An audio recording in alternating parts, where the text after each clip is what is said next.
Hello and welcome to Chapter 15, Part A, wherein we will discuss strategies for making your writing more rhetorically effective. Let's go ahead and get started with a discussion of the known new contract. The known new contract is something that you, the writer, do for your reader to ensure that your writing has cohesion. You want your writing to be cohesive. That's the only way it's going to make any sense. You want your reader to understand what points will follow logically in your argument. And the known new contract helps you fulfill this readerly expectation that each sentence will be connected to the one that came before it in some logical way. So for example, here's a sentence that I wrote. She wanted to go to the party. It would be hosted by Cody, the boy on whom she had a crush. While these feelings were still a secret, she hoped to learn if they were reciprocated. You'll notice that in the first sentence, the A is she wanted to go, and the B is the party. In the second sentence, it refers back to the party, so that's B, right? The idea from the previous sentence that is already known to the reader. And C, the new idea, is Cody, the boy on whom she had a crush. The crush C is reiterated in the third sentence, while these feelings were still a secret, and then we get some more new information she hoped to learn if they were reciprocated. So this is the A, B, B, C, C, D structure. Another version appears on page 302, and I think that version is pretty cool. It's by Annie Dillard. We are going to talk about it together in class. Let me just say now that she adopts a different structure where the known thing, the weasel in this case, remains the same every time, and the new information is the thing that changes, A, B, A, C, A, D. She throws some cool adverbials in there too, contrasting adverbials. We'll talk about this a little bit more later as well. But this Dillard example gives you another way to follow the known new contract. Something else you can do to make your writing stand out is to use sentence rhythm. So as you may know, the English language contains stressed and unstressed syllables, and we read certain lines in certain ways. You can use this pattern of stress to your advantage by making sure the stressed part lines up with this, the part that you want to stress personally lines up with the stressed syllables. So in order for this to work, you need to understand how stresses work in a given text. So poetry is usually the go-to example. Here's a selection from the Gerard Manley Hopkins poem, Pied Beauty. Glory be to God for dappled things. If I say this in a regular voice, you're not going to pick up much on the meter, but I could strongly emphasize the meter through speech if I wanted to over-exaggerate, just to sort of prove to you that it's there. Glory be to God for dappled things. I am emphasizing the pattern in the meter. It really makes it stand out. And it sounds good with the words. It wouldn't work if I said it in a different meter. For example, glory be to God for dappled things. It sounds terrible, it doesn't fit, it doesn't work.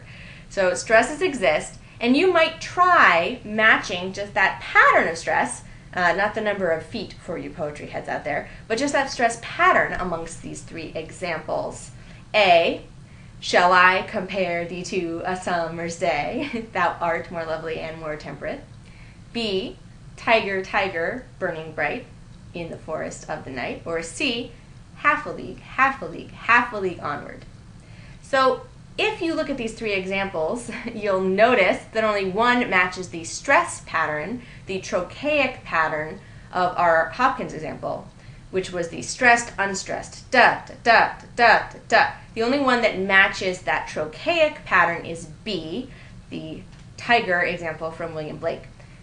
It doesn't match metrically with the number of feet. One is trochaic tetrameter and one is trochaic pentameter. But for purposes of your own writing, you need to understand that stresses exist in English, and if you can use stress to your advantage in writing, your reader will be even more in tune with what you are saying. At least that's the idea. Let's talk about another such tool, end focus. The rhythm of the sentence can emphasize the parts of it you want your reader to notice. You can make sure a common peak of stress comes in the predicate. This is the thing that you can do to give the focus to the end of the sentence where the important information comes. There are several examples of this in your book, but I wrote my own about bulldogs. Okay. So Here's example A. Lists of America's top 10 dog breeds frequently include the English Bulldog among the other breeds. Example B. Lists of America's top 10 breeds frequently include, among other breeds, the English Bulldog. Notice that by putting the English Bulldog not just in the predicate, but at the very end of the predicate, right? I'm really giving a lot of extra emphasis to it. This is one great way to add a little extra interest to your writing without doing that thing that writers do sometimes where it's like really short sentence, followed by really long sentence, followed by really short sentence. Let's talk some more about sentence focusing tools. These are the it cleft, the what cleft, and the there transformation. So notice how I'm drawing extra focus to the sentences through the three patterns. Here's the there transformation. Take my regular sentence, many bulldogs took the stage, and transform it using the there transformation to be there were many bulldogs taking the stage. So instead of leading with bulldogs as my subject, I've shifted it to the predicate. What about the it cleft? Here's my original sentence. The bulldog in the tutu danced and pranced. I want to move it to the predicate, so I would say, it was the bulldog in the tutu that danced and pranced. How about the what cleft? The bulldogs of many nations parade impressed me. Well, I add the what cleft and I get what impressed me was the bulldogs of many nations parade. We've been talking about things to include in the predicate, but we haven't talked as much yet about the predicating verb. Let's do that now. We frequently use phrasal verbs in our writing because they're so natural to us in speech. But formal writing is frequently going to call for a greater degree of precision and tightness than speaking does, and so we want to replace some of those phrasal verbs with non-phrasal verbs. We already know how to do this because there's a trick we use to check to see if something is phrasal, namely replacing it with a non-phrasal verb. So let's use this sort of in reverse to make our sentences more rhetorically effective. The hungry bulldog looked forward to dinner time. I've bolded the phrasal verb. We might use a non-phrasal verb to make this more precise and interesting. For example, the hungry bulldog anticipated dinner time. The hungry bulldog eagerly awaited dinner time. It's a little more precise and a little bit more interesting than the more casual looked forward to. You can use this trick of using non-phrasal verbs instead of phrasal ones to get a little more active and formal in your writing. Speaking of verbs, let's talk about the most used verb in the English language, be. Since we use be so much, it tends to get overused. If we borrow from Hamlet and think to be or not to be, in writing, the answer is almost always not to be. Be is used all the time, right? It's used as a linking verb, it's used as a phrasal verb almost. You can almost always find a more precise verb unless you're talking about the fact of existence. For example, here be is used as my predicating verb. The verb, after all, is the central pivotal slot of the sentence pattern. Instead of using be there, I might just say, the verb, after all, occupies the central pivotal slot of the sentence pattern. So that's one revision. Another revision that your authors suggest is to use the appositive to keep the be verb, but to transform the thing that comes after it into an appositive. The verb, after all, is central, the pivotal slot of the sentence pattern. Okay, it's fine, I suppose. I'm not personally wild about it, but it's one thing that appositives can do, and it takes some of the emphasis, at least, off of the be without totally replacing it. You may be asking, well, okay, when should I keep be around then? Often, if you're using metaphor, be is crucial. It's functioning like a linking verb, but if you're linking two unexpected things together, this can be pretty effective. Here are a couple of examples from our book. Life is a cabaret, happiness is a warm puppy. These two things are being joined together in an unexpected metaphor, and if you're writing something very fancy, this may be an effective tool for you. Let's talk about the missing agent. This sounds really dramatic, but in real life it is not that dramatic. The missing agent happens frequently when we have the passive voice. Aretha Franklin sang the national anthem becomes the national anthem was sung. This is why a lot of writing teachers deride the passive voice. You can always add Aretha Franklin back in, the national anthem was sung by Aretha Franklin, but that's kind of awkward and weird. I wouldn't necessarily recommend it.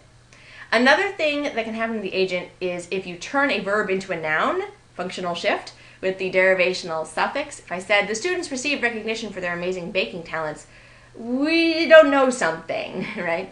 We don't know who recognized the students, right? So we might want to revise or rephrase, the judges recognized the students for their amazing baking talents.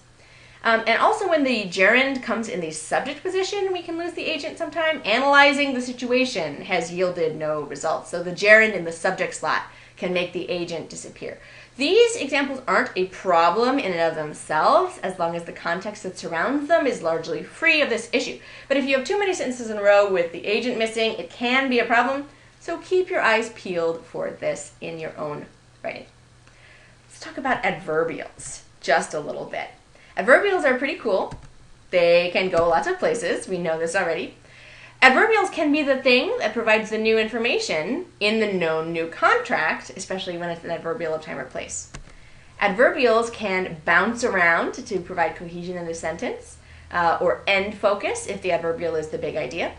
And they can vary in length. They can be super specific. They can help you achieve a tone that you want. They can help you get your sentence to the length that you wanted it to be. For example, Zach hasn't seen any new movies lately versus Zach hasn't seen any movies since September versus Zach hasn't seen any new movies since the beginning of the semester, and the hyper-precise Zach hasn't seen any new movies since September when the semester started.